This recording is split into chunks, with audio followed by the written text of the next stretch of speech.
Salam saudaraku, puji nama Tuhan, kembali kita bisa bertemu dalam tayangan Beriman dengan Logika yang Sehat.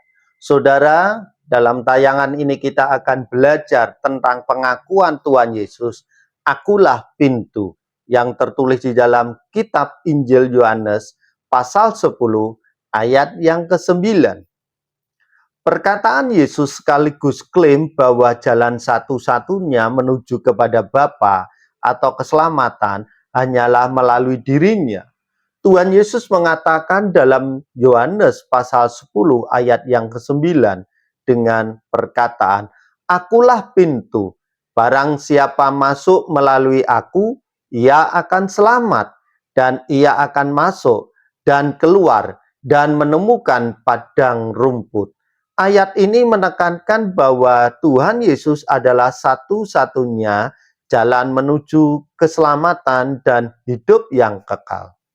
Bukan hanya berkata-kata tentang hidup yang kekal, tetapi pernyataan Yesus, "Akulah pintu", adalah di situ menunjukkan barang siapa yang melalui Kristus, dia akan menuju dalam kehidupan berkelimpahan. Pernyataan ini bukan sekedar metafora indah, melainkan sebuah klaim ilahi yang syarat makna dan memiliki akar yang mendalam dalam konteks Perjanjian Lama. Memahami perkataan ini dalam hubungannya dengan latar belakang Perjanjian Lama akan membuka wawasan yang lebih dalam tentang identitas dan misi Yesus Kristus. Dalam perikop pasal 10 Injil Yohanes, Yesus menggunakan perumpamaan tentang gembala dan domba. Ia membedakan antara gembala yang baik, yang memelihara dan melindungi domba-dombanya, dengan pencuri dan perampok yang datang hanya untuk membinasakan.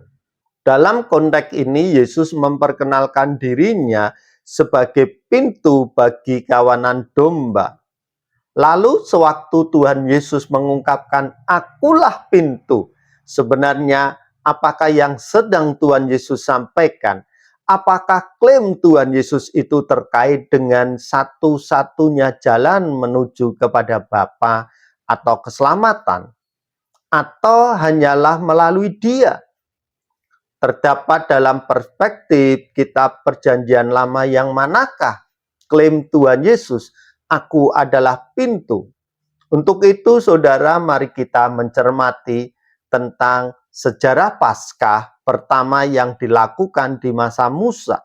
Beberapa waktu lalu telah tayang di layar lebar tentang film Perjamuan Malam Terakhir. Kisah Perjamuan Malam Terakhir cukup unik untuk ditelusuri latar belakangnya dalam pandangan Yahudi klasik, di mana menyingkapkan Sang Mesias yang akan menebus manusia dari dosa. Dalam tradisi perjamuan Paskah yang diperintahkan Tuhan kepada bangsa Israel, haruslah diminum 4 cawan perjamuan Paskah menurut Perjanjian Lama.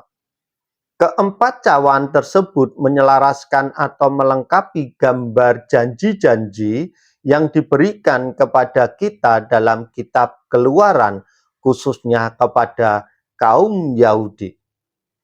Dan kita akan pelajari satu persatu tentang keempat cawan tersebut. Cawan yang pertama adalah cawan pengudusan. Ada satu verse yang mengatakan, "Aku akan membawamu keluar." Cawan ini diminum diawali seder. Cawan kedua adalah cawan pembebasan atau cawan tulah atau cawan penghakiman. "Aku akan melepaskanmu", diminum dengan menceritakan kisah Paskah. Cawan yang keempat adalah cawan penebusan atau cawan berkat.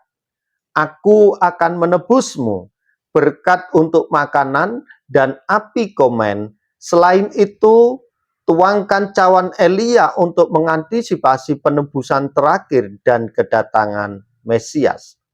Cawan yang terakhir, cawan yang keempat, adalah cawan pujian, harapan, kerajaan, keselamatan, dan pemulihan. Ku akan mengangkatmu menjadi umatku. Diminum setelah Halel menaikkan pujian atau Mazmur.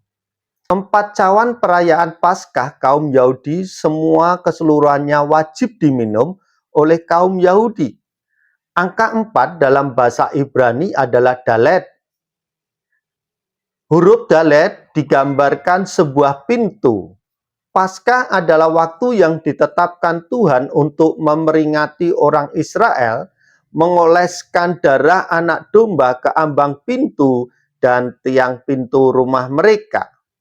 Tanpa tindakan ketaatan melalui iman ini, malaikat maut akan memukul anak-anak sulung Israel bersama dengan orang Mesir saat tulah ke-10 ditumpahkan. Selain itu, Tuhan Yesus menyatakan dirinya sebagai pintu. Pertimbangkan konteks ayat-ayat berikut, saudara.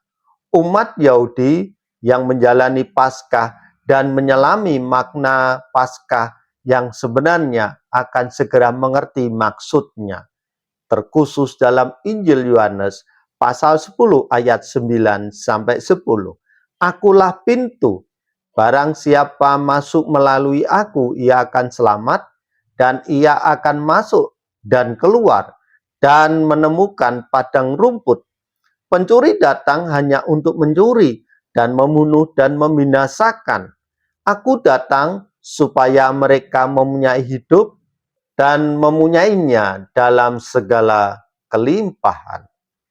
Setiap orang Yahudi yang terikat perjanjian dengan Tuhan haruslah dengan iman mengoleskan darah anak domba pada tiang pintu mereka atau hati mereka. Sebab hanya ada satu pintu jalan menuju Bapa. Paskah adalah pintu masuk atau gerbang menuju perjanjian dengan Tuhan. Sebagai pintu, Yesus menawarkan akses kepada keselamatan. Melalui Dia, domba-domba, yaitu orang percaya, dapat masuk ke dalam keselamatan dan kehidupan kekal. Pintu melambangkan satu-satunya jalan yang sah dan aman untuk masuk ke dalam perlindungan dan berkat Allah. Domba yang masuk melalui pintu Yesus akan masuk dan keluar dan menemukan padang rumput. Ini mengindikasikan kebebasan untuk bergerak dalam naungan dan pemeliharaan Tuhan, menikmati makan rohani dan kedamaian. Pintu juga berfungsi sebagai penghalang bagi musuh dan bahaya. Dengan masuk melalui Yesus, orang percaya di bawah perlindungan gembala yang baik, terhindar dari ancaman rohani. Kaitannya dengan perjanjian lama, pernyataan Yesus, akulah pintu, tidak muncul dalam kekosongan sejarah. Konsep pintu ini sebagai akses kepada Allah dan keselamatan memiliki akar yang kuat dalam kehidupan orang percaya. Lalu, bagaimanakah implikasinya bagi kehidupan kita sebagai orang yang percaya kepada Kristus? Tidak ada jalan lain menuju keselamatan dan persekutuan dengan Allah selain melalui Yesus Kristus. Klaim ini menolak segala bentuk sinkritisme atau upaya manusia untuk mencapai Allah melalui cara lain. Orang percaya yang masuk melalui pintu Yesus berada dalam keamanan dan perlindungan gembala yang baik. Mereka tidak perlu takut terhadap bahaya rohani. Bahkan Yesus senantiasa menjaga dan memelihara hidup mereka. Melalui Yesus, orang percaya memiliki kebebasan untuk mendekat kepada Allah tanpa perantara manusiawi. Mereka dapat menikmati berkat rohani dan pertumbuhan iman dalam kandungan kasih karunia. Pernyataan Tuhan Yesus, akulah pintu, adalah sebuah klaim yang kuat tentang identitas dan misinya dalam konteks Injil Yohanes dan dengan latar belakang perjanjian lama. Pintu melambangkan satu-satunya jalan menuju keselamatan, kebebasan, dan perlindungan Allah. Yesus menggenapi gambaran-gambaran dalam Perjanjian Lama tentang akses kepada Allah melalui satu-satunya pintu tersebut. Saudaraku, janganlah cari pintu yang lain. Janganlah mencari perlindungan yang lain, karena dalam hal ini Tuhan Yesus sudah mengingatkan dalam hidup kita. Dialah satu-satunya pintu akses keselamatan, akses menuju Bapa dan kekekalan. Bahkan Yesuslah akses dalam kita mencapai kehidupan berkelimpahan. Baiklah saudara, saudara bisa bagikan tayangan ini kepada rekan-rekan yang saudara pandang layak untuk mendapatkan berkat tersendiri, sebagaimana saudara diberkati. Puji nama Tuhan, Tuhan Yesus memberkati.